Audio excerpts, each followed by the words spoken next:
Hello, my friends. Liberty Garden coming to you from my study, my office today.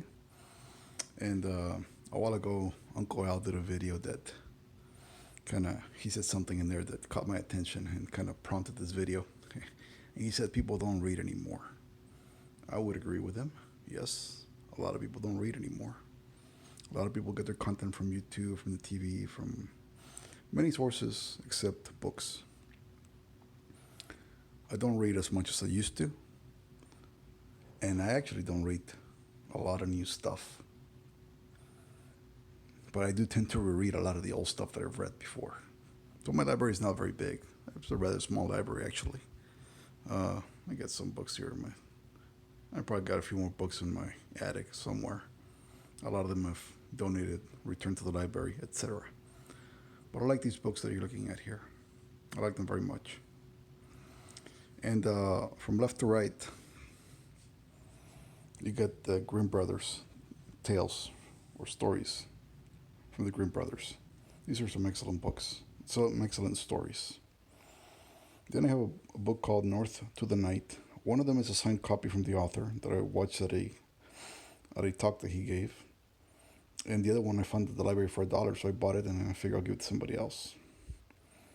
For some strange reason, I like Jack Kerouac on the Road. I like the book very much. And if you want to learn about the Aborigines in Australia, try reading The Songlines by Bruce Chatwin. Excellent author. If you want to get a taste of good, solid American writing, try River Runs Through It by Norman MacLean. Excellent writer. His short stories are also amazing. And then you have the master, Edgar Allan Poe, which does not need an introduction. And in the center, one of my favorite authors, For Whom the Bells Toll, Ernest Hemingway. I read most of his stuff. But this book is just, I'm very fond of this book for many reasons. It smells like it's 50 years old, but it's actually 80 years old because it was printed in 1940. But it's an amazing book. I got it for a couple of dollars at a used store when I was in college.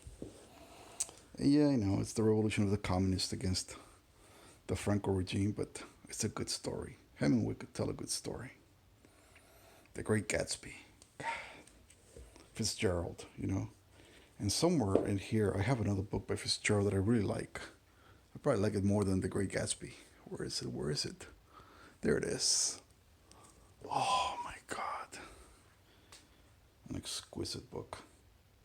Tender is the Night.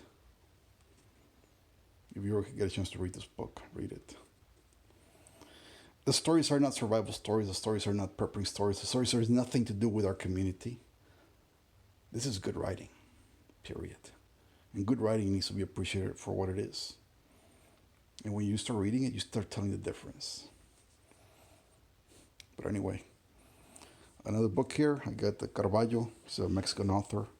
And he does a pretty complete survey of Mexican authors in Mexican literature. So I like his book a lot because it's a very thorough covering of the, I would say, modern day authors and a little bit older also. The Black Swan by Nassim Nicholas Taleb. Read that book. This one is right next to the Fourth Turning type of book. Read it, get the audio book of that one. It's awesome. If you ever consider going on a open safari tour in Africa, you might want to read this book, Death in the Long Grass. Well, that might change your mind. That might change your mind about hunting in Africa and all these things. And then I have here some books from the library. I need to return these, but the library's been closed all this time, so I haven't had a chance to return them. That's why these are here. The Cook's Herb Garden. That's a very good book. I got this one for $2, and I usually get some books that are on sale. That's a nice book, just landscaping book. And The Resilient Farm and Homestead by Ben Falk. Excellent book. This was also in the library. Now, this is an expensive book if you buy it on Amazon, but if you can get it at the library, it's a very good book. It's about permaculture, developing a property. This is like a 5-6 acre property into a homestead and one that provides for forages for your livestock and food for yourself. I think Ben lives in Maine or somewhere out there, so it's mostly for winter stuff. But it's a really good book. And lastly, another gem from our American authors. If you want to get your kids interested in nature, in poetry, in good writing, introduce them to Robert Frost. And this book is wonderfully illustrated. It's got Robert Frost, most of his good poems. It's divided by seasons. So you got spring, summer, fall, winter. And it's beautifully illustrated.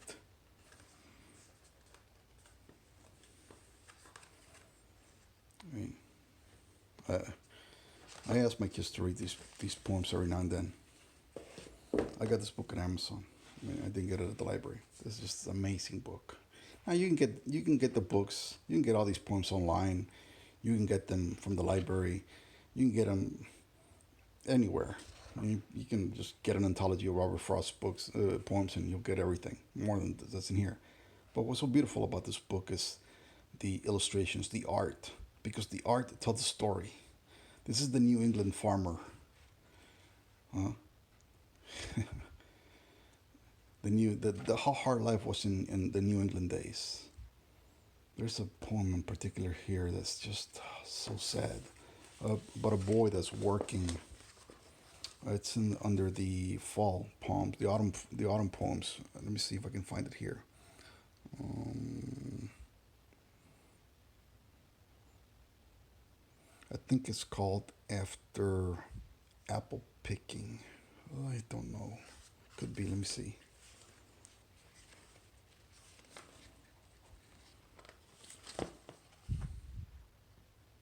No, that's not it. No, no, no. Where is it? Where is it?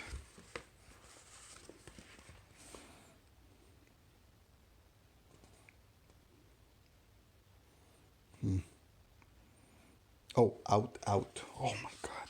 If you want to read a powerful poem, read that one, page 30. And I won't tell you much about it because it's just a wonderful poem, but it tells you how hard life was in those days. So it's about the farmers are getting ready for winter. The book is divided in seasons, so the farmers are getting ready for winter, and they are cutting wood in a hurry, and they're using a bandsaw. And child labor, kids in the farms back then, kids had it hard back there. I mean, they were lucky if they get to spend some time in school, but after that they had to do farm chores. And well, this is a kid handling a bandsaw, and this is a real sad story, but it's a tragedy. And after it happens, people just go back to cutting wood because that's what needs to be done because winter is coming. And that just tells you the poet what he lived through when he was a kid, what he saw in the region, and he was just he had a real keen eye for the life in that area, and he puts it in his poems. So I highly recommend this book, or Robert Frost, but this book in particular because it's very very nicely illustrated.